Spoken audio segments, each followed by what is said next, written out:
I just paid $130 for my dog's grooming, and I don't know what's going on in Miami, but things are just outrageous. And we're all here getting the same paycheck that we did years ago, and prices are just out of this world. I literally never do my nails, I do them myself because I rather put this piece of the budget for my dog's grooming, but 130, that's just ridiculous.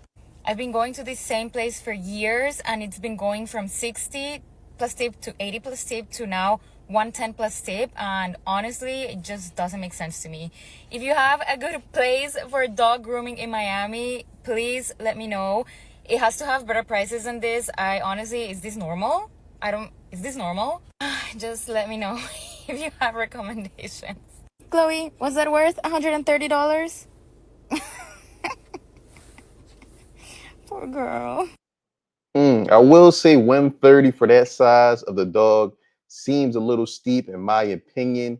Again, I'm not well versed in this pet grooming business, but a lot of people are outraged and complaining about the prices that these dog groomers charge. Okay, so here are some things to know before complaining about your grooming prices. Here's the price of shampoo, detangling spray, perfume, bows, bow ties, a grooming table, a blow dryer.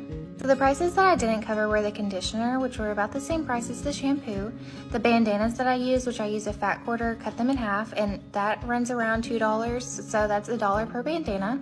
I also didn't include my shine and detangling spray that I use as well. I also didn't include the cost of brushes, combs, and etc.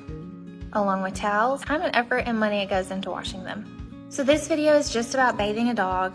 You take your dog in to get a bath, blowout, and a brush. So for example, this week I am doing 23 dogs. This is a pretty slow week, it's not anything too serious.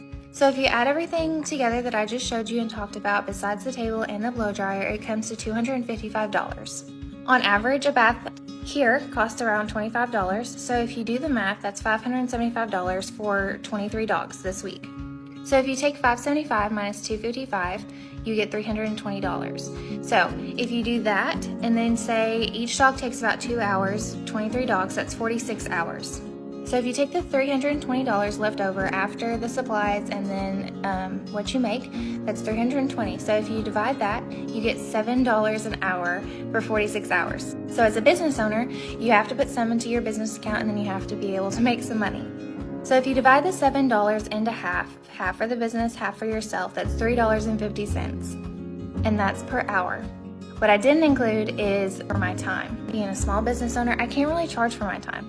So I get $3.50. If you times that by 46 hours that it takes to do all the dogs, that's $161 that I profit and $161 that goes into my business account. So as you can see, that's not a lot of money, and it's very difficult for us groomers and small business owners in general. So when you come in and complain about a $25 bath or even more in different areas, just think about all the time and money it takes to do this, and what you're paying is really not even that much for us at all. One last thing that I did not cover is I go through a gallon of shampoo and conditioner almost in a week and a half. So those prices are what I pay in a week and a half.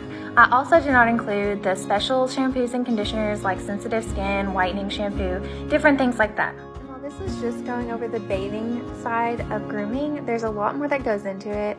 And this also doesn't include our mortgage, rent, utilities, or anything like that. So just be considerate when you go in and complain about our prices. Anyways, don't forget to tip. First, I want to say shout out to all the groomers. Now, this video may be a little bit misleading because the numbers that she discussed here just talk about what she's charging for dog baths. Most people who bring their pet to the groomer are going to probably get the bath, and they're also going to get their dog cut or trimmed. I think that's the main reason why most people bring their dogs to the groomer is to get cut. Um, so the math that she worked out there was just for the baths, not for the actual cutting of the dog. And again, this kind of reminds me of the hair care industry a little bit. It's the same finesse and sleight of hand that the barbers and nail techs and hairstylists try to use, where they try to make it seem like the reason why the prices are certain ways because all the supplies that they use. Now, some of the items that she mentioned, like the stand and the vacuum, I mean, that's a one-time use upfront fee. Once you purchase that item 1 year, that's going to, one time, it's going to last you for several years. She mentioned some of the products that she's using on the dogs. I mean, I can understand that, there could be an expense there, but that comes with, the business, and you have to make sure you're charging accordingly. I don't know why stylists and business owners try to use this as a justification for sky high prices. I've been back in town for like a few weeks now for the holidays, and I brought my dog home with me. And tell me how my dog's groomer just cost $300. Like, bro, no one ever told me a dog was so expensive. Like, this dude cost like 4 bands, and then he had like $2,000 in vet bills, and now every haircut is $300. Let me show y'all the cut though, bro. He looks fire. Hey, show him your cut, man. Yeah, okay. Bro, he can't see though. They fucked up, like he can't even like see. So yeah, that's what a $300 dog haircut looks like. She literally came to my house with a Sprinter van. That's what they always do. It's like the most fire shit ever, bro. Because once you got money, use pay for convenience, bro. Okay, once he mentioned that this was a mobile groomer, $300 for that cut, I believe is fair. Again, this person is coming out, they're driving, you have to compensate for the time, their gas, and the convenience that you don't have to go anywhere. So I think $300 is more than fair if you're dealing with, again, a mobile pet groomer. Let me know in the comments below what you think. Much I made today as a dog groomer. Lucy, $105. Evie, $90. Their sister, Zoe, $85 plus an $85 tip from their mom. Archie, $125, $32.50 tip. Letty, $180, $55.50 tip. Bella, $110, $23 tip. Winter, $100. Soju, $120, $31.25 tip. Bentley, $120, $25 tip. Ruby, $110. Bean, $110, $45 tip. I mean, shout out to her. $1,500 grooming dogs. That's not a bad day at all. One thing I will say, with the larger dogs, the prices did seem fair, but some of those smaller, teacup like Yorkies, $85 to $100. That's a little bit of a finesse. That kind of reminds me of the barbers and stylists trying to charge $40 and $50 for kids' haircuts. I recently posted a video of dog grooming clients that came into my shop, how much they cost, and a lot of people got upset. So I wanted to give a breakdown of 1, why my prices are so high, 2, why we can charge that much, and 3, why it might not be exactly what you think. First and foremost, my prices are what they are for numerous reasons. The first being that we are a one-on-one kennel-free type of pet spa, so that means dogs come in one at a time per groomer. They don't go in the crate, they don't have to wait all day. There's not a million dogs in here barking, stressing them out, because we're pretty calm and low volume. People will seek that out. Second reason, we actually put all of our groomers on W-2s, which you may not know. A lot of hair salons, tattoo artists, dog groom shops, they have their employees on a 1099, so they have to pay their own taxes. Woof, my salon pays our employees legally on payroll. I pay almost $4,000 a week in payroll tax, which is something that a lot of people don't understand. It's something that small businesses pay a shit ton of money in, so that's another reason. Second reason, in the financial aspect of it, is because we pay health insurance for my employees too, and that is something I match 50%, and that runs me about $3,500 a month.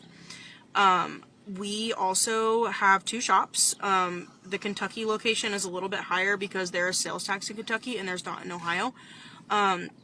All of the dogs in that video are not dogs that I groomed personally. I groomed about half of them, or say I commented which ones I groomed. Those are just some of the dogs that came into my shop that day, not all of them. Really, what I wanted to dive into here, though, is every salon is going to have different overhead costs and things associated with them. Everyone's rent is different. The products people use are different. What is included in the service is different. Just for example, if you go to PetSmart or a box store and you want your dogs to have their nails dremeled and filed, that's an extra charge. At my salon, it's just included. They don't get a choice. We just include it. There are a lot of things that we do upcharge for, like if they want a medicated bath, that's extra. If they want their ears plucked, that's extra, because there's reasons that I think ear plucking is controversial and I'm not going to do it unless someone asks for it. There's a lot of factors that can play into why someone's pricing is what it is. If you find something that sets yourself apart, and then in my instance, it is that we're kennel free and one-on-one, one at a time, low volume. If you find something that's your niche that people will seek out, they will pay your price. If you are a high volume dog salon that doesn't do anything different from anyone around you, your prices probably aren't going to be up here, because they can go anywhere and get that same service, and they might be price shopping for a cheaper price. But in this instance, people are looking for a place that they don't have to leave their dog all day. They want it in and out as quickly as possible. Also, I show dogs, and a lot of my groomers continue education, which is important to people if they want like a heavily stylized type of haircut.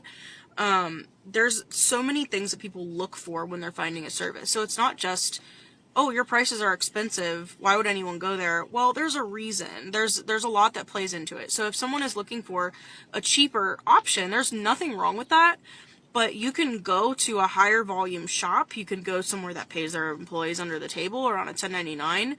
You can go to PetSmart or Petco, and it's probably going to be cheaper.